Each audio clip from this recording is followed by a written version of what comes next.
여러분은 구약 성경 창세기에 나오는 아담의 첫 아들 가인이 에덴의 동편인 놋 땅에서 만나 결혼한 여자가 누구인지 알고 계십니까?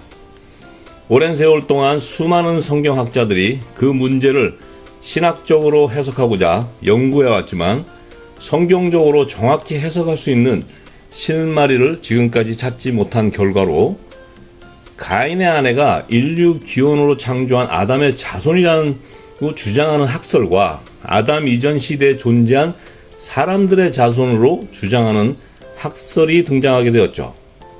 그로 인해 아담을 인류 기원으로 창조한 성경의 역사에 대한 성경적 해석의 많은 혼란을 지금도 야기시키고 있습니다. 그 영향으로 인류 조상의 기원이 기록되어 있는 창세기 말씀이 신화나 설화로 전락하게 되었던 원인이 되었죠. 오늘 지구촌 대특종에서는 창세기 저자 모세가 가인이 결혼한 여자의 순수 혈통의 정체성을 말하는 아이디를 찾을 수 있는 성경적 근거로 창세기 5장의 아담의 자손들이 자녀를 낳는 연령을 기록해 놓았습니다. 그 말씀을 통해서 가인의 아내의 순수 혈통의 조상이 누군지 정확히 밝혀진 놀라운 사실을 여러분들에게 전하고자 합니다.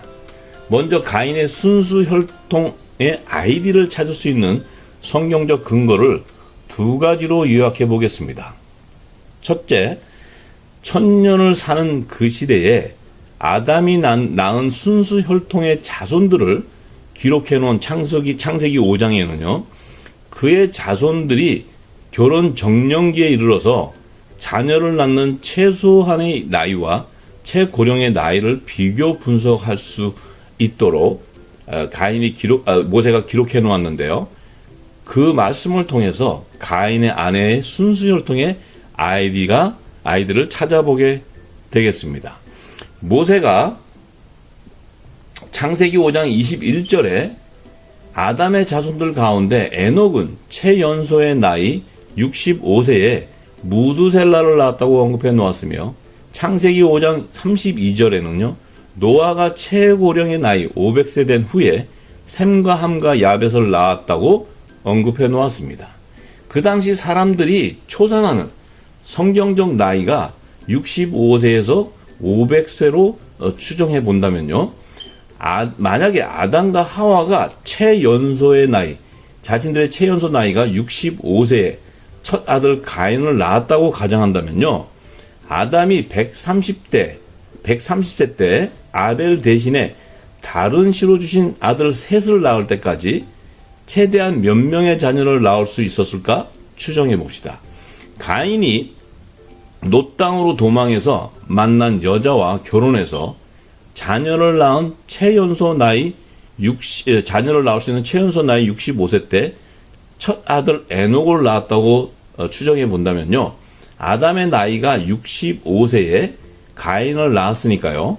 가인이 첫 아들 에녹을 낳을 당시에 아담의 나이가 130세가 되는 것이죠. 왜냐하면 가인을 아담이 65세에 놓고 또 가인이 65세가 되었을 때 첫 아들 에녹을 낳았으니까요. 그 첫 아들 에녹을 낳을 당시에 아담의 나이는 130세가 되는 것이죠. 그럼 그 가인이 첫 아들 에녹을 낳을 당시에 130세가 된 아담은요. 가인이 죽인 동생 아벨 대신에 다른 씨로 주신 셋을 낳게 되었죠. 따라서 아담이 65세에 첫 아들 가인을 낳은 이후 130세에 셋을 낳기 전까지 자녀를 낳을 수 있는 최대한의 기간은 65년이라는 사실이죠. 그렇지 않습니까? 그렇다면 아담의 아내 하와가 매년 자녀를 낳을 수가 없죠. 사람이 어떻게 매년 자녀를 놓을 수 있겠습니까? 그래서 대략 65년 동안 낳을 수 있는 자녀의 수를 추정해 본다면요. 대략 30명에서 50명으로 추정할 수 있습니다. 그리고 아담의 자녀들 가운데서 결혼해서 자녀를 낳으려면요. 최소한 65세가 넘어야 하기 때문에 가인이 65세에 결혼해서 첫 아들 에녹을 낳을 때까지 아무도 결혼 정년기가 이르지 못하게 되죠. 따라서 더 이상 아담의 자손이 나오지 못하게 된다는 성경적 사실입니다. 그러므로 그 당시 아담의 자손들이 어린 자녀를 다 포함해서 최대한 30명에서 50명을 넘지 못한다는 결론이 나오게 됩니다. 그렇다면 가인이 놋 땅에서 첫 아들 에녹을 낳고 그곳에서 집단촌을 형성하며 도시의 이름으로 에녹성을 건축할 그 당시에 에덴 동산 밖의 지역에 살던 그 30명에서 40명의 아담의 어린 자녀들이 언제 에덴 동산의 동쪽인 놋 땅으로 이동하게 되며 그곳에서 자손들을 번성하며 살 수 있었겠습니까? 또한 그 어린 자녀들을 포함해서 30명에서 50명의 인원이 전부 놋 땅으로 이동했다고 가정해도요. 어떻게 다수의 집단촌을 형성하는 그 당시에 정말 상상하기 힘든 그 도시성 에녹성이라는 도시를 건축할 수 있었겠습니까? 이 사실적인 증거는요.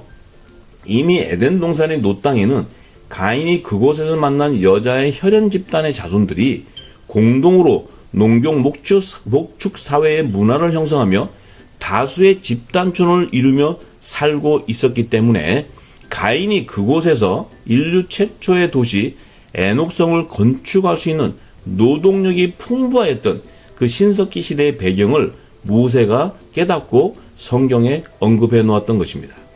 결론적으로 모세가 가인이 놋 땅에서 만난 여자의 순수혈통의 조상이 아담이 아니라는 사실을 성경에 언급해 놓은 것을 알 수 있습니다.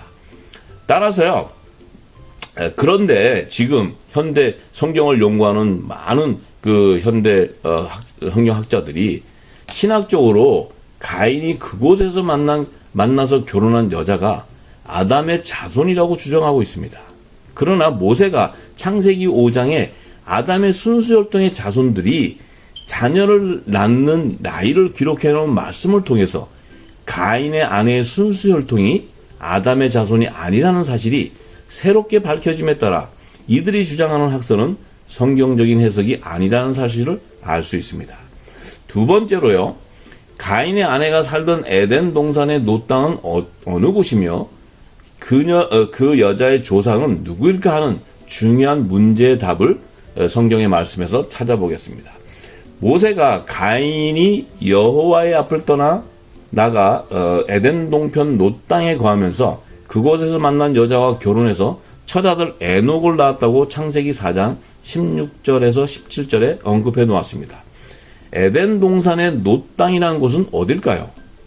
고고학에서 증거하는 고대 선사시대의 문명을 이루며 신석기 시대에 살던 사람들이 농경에 비옥한 유프라데스강 주변으로 이동해서 혈연 집단 촌락을 이루며 농경 목축 사회를 형성하며 메소포타미아 문명을 일으킨 발상 지역을 말하는 것이죠. 장차 이곳은요, 뱀의 후손들이 그곳에 바벨론 왕국을 세우게 되는 것입니다. 반면에 하나님이 지구 땅에 임재하실 최초의 성전으로 창설한 에덴 동산에서 나와서 근접한 지경에 사는 아담에게 가인이 죽인 아벨 대신에 다른 씨로 주신 셋의 자손들이 거주하는 곳에는요, 장차 믿음의 조상 아브라함이 약속의 씨로 주신 이삭을 하나님께 번제로 드렸던 모리아 산이 있는 예루살렘에 솔로몬 성전이 세워지게 되는 것입니다.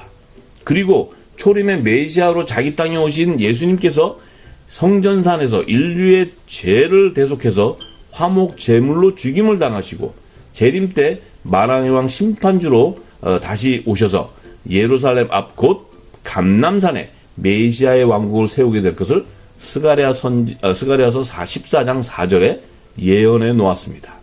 따라서 가인이 에덴의 동편으로 도망해서 살던 놋 땅은 장차 마귀의 아비 가인의 계보에서 나오게 되는 뱀의 후손들이 세상 나라의 왕국을 세우는 바벨론 지역임을 알고 모세가 성경에 놋 땅을 언급해 놓았던 것입니다. 모세가 40세까지요 이집트 왕국에서 왕족의 교육을 받을 때 고대 이집트 문명의 문헌들에 기록된 고대 선사시대 인류 문명의 역사에 대한 해박한 지식을 습득하였기 때문에 그가 창세기를 기록할 때 창조주 하나님의 구속사역으로 여자의 후손과 뱀의 후손을 예비하기 위해 지구가 창조되던 셋째 날과 여섯째 날에 두 부류의 인류 조상으로 아담과 고대 선사시대의 인류 네피림을 창조한 사실을 밝혀주고자 그들을 지을 당시의 지구 환경의 연대 시기를 창세기 1장과 2장에 다르게 기록해 놓았던 것입니다. 지구촌 대특종 1편에 자세히 설명해 놓았습니다. 참조하시기 바랍니다. 이 사실적인 증거를 통해 신석기 시대에 에덴 동편인 노 땅에 살던 여자의 순수혈통의 조상이 여섯째 날에 혼의 생명이 없는 남자와 여자로 지은 고대 선사시대의 조상 네피림이라는 사실이죠.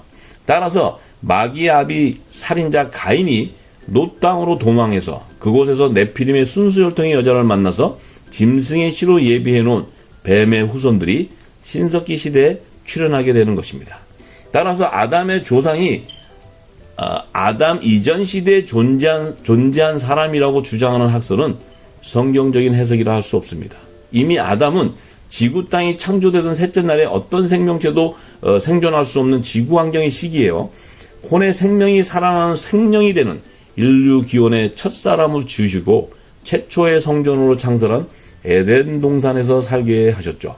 그리고 여섯째 날에 사람과 모든 생명체들이 생존할 수 있는 지구 환경의 시기에 마지막으로 남자와 여자를 짐승 같은 사람 네피림으로 창조하셔서 그의 자손들을 통해서 고대 선사시대의 문명을 이루게 하시고 기원전 6500년경 신석기 시대 혈연 집단의 촌락을 이루며 농경 목축사회의 혁명을 일으키며 살게 하셨죠.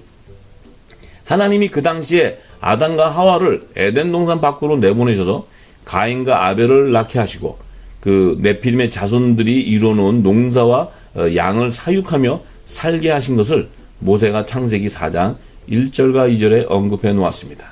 따라서 가인의 아내의 아이디는요, 정체성을 나타내는 아이디는요, 혼의 생명이 없는 여섯째 날에 지은 네피림의 순수혈통의 자손이라는 사실이죠.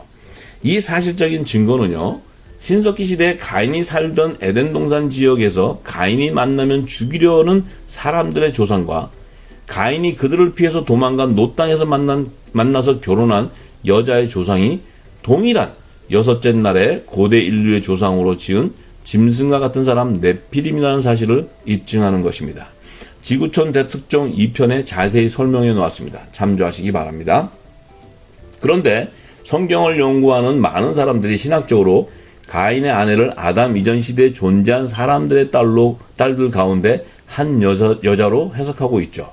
그렇게 해석할 수밖에 없었던 이유는요, 모세가 창세기 1장에 언급한 6일간의 창조 기사에서 지구가 창조되던 셋째 날과 여섯째 날에 여자의 후손과 뱀의 후손을 예비하기 위해 인류의 두 조상으로 아담과 짐승 같은 사람 네피림을 창조하신 구속사의 실체를 깨닫지 못했기 때문입니다. 결론적으로 하나님이 가인의 아내를 그곳에 예비한 목적이 무엇일까요? 하나님이 가인의 계보에서 뱀의 후손들을 낳는 여자를 아담의 자손에서 예비하지 않으시고 짐승 같은 사람 네피림의 자손에서 취하기 위해 에덴 동편의 노 땅으로 가인을 도망가게 하셨습니다. 그리고 이미 그곳에서 농경 목축 사회를 형성하며 혈연 집단으로 촌락을 이루며 살던 네피림의 순수혈통의 여자를 만나게 해서 결혼하게 하신 것을 알 수 있습니다. 이것은 인류를 구원하는 계획으로 여자의 후손으로 오는 메시아가 성육신할 수 있는 정결한 육의 몸을 먼저 예비하기 위해 6일간의 창조 기사에서 셋째 날에 오실 자의 표상으로 아담의 몸에 생기를 불어넣어서 혼이 살아나는 생명이 되는 첫사람으로 지으시고요. 마귀의 아비 가인의 계보에서 뱀의 후손을 낳는 여자를 예비하기 위해 여섯째 날에 짐승 같은 사람 네피림을 창조하신 역사를 반증하는 것입니다. 메시아로 오신 예수님께서 처음부터 동생 아벨을 살인한 가인이 거짓의 아비요 뱀의 후손들인 마귀의 아비라고 요한복음 8장 44절에 언급해 놓으셨습니다. 현대 고고학에서 연구하고 있는 인류 기원의 역사에 대해 하나님이 모세를 통해 에덴 동산 지역에서 가인을 죽이려는 사람들의 조상과 동일한 사람들이 에덴의 동편인 노 땅에서 다른 부족으로 집단을 형성하며 살고 있었음을 이미 성경에 기록해 놓았죠. 이는 앞으로 성경과 과학이 일치하는 고대 선사시대에 살던 원시 인류 네피림의 자손들이 지구 환경의 변화에 따라 여러 지역으로 이동하며 노 땅에 분포하고 있던 고대 인류 역사를 연구할 수 있는 중요한 학술 자료가 될 것입니다. 다음 시간에 지구촌 대특종 5편에서 가인과 아벨이 하나님께 첫 제사로 드리는 제물에 나타나는 그 시대의 문화와 연관된 종교의 형태를 통해 다른 시로 주신 셋의 계보와 마귀 자녀 아비 가인의 계보에서 선과 악의 DNA 유전자를 가진 여자의 후손들과 뱀의 후손들이 노아 홍수 이전 시대에 세우는 구원의 제사를 하나님께 드리는 이 땅의 제단과 풍요신에게 제사하는 지구라트 신전의 실체가 명확히 밝혀지게 될 것입니다.